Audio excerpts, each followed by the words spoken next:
Hi, how are you? I hope you're all doing fine today. Let's draw a Eiffel Tower like a symbolic form. You can see it looks like a logo and very good details in general.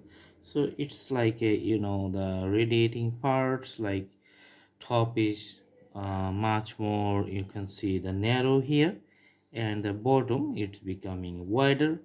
So in these positions, just making it 3D looks like 3D. So you have to draw something which is looking like 3D here.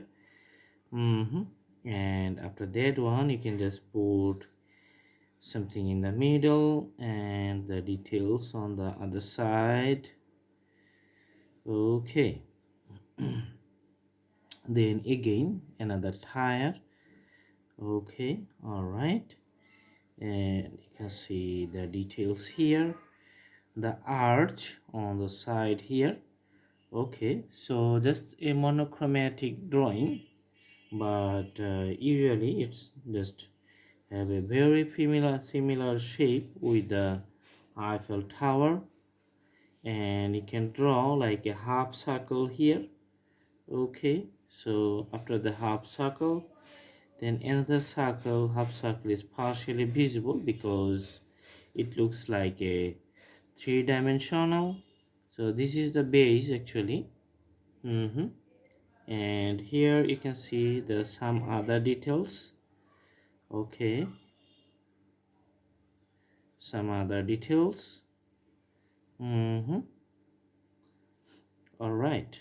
And here we're just putting more darker shapes for the more 3D positions here. Okay, and the top you can see a pointy one.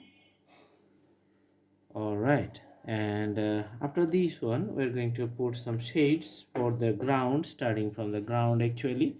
Let's zoom out a little bit. Okay,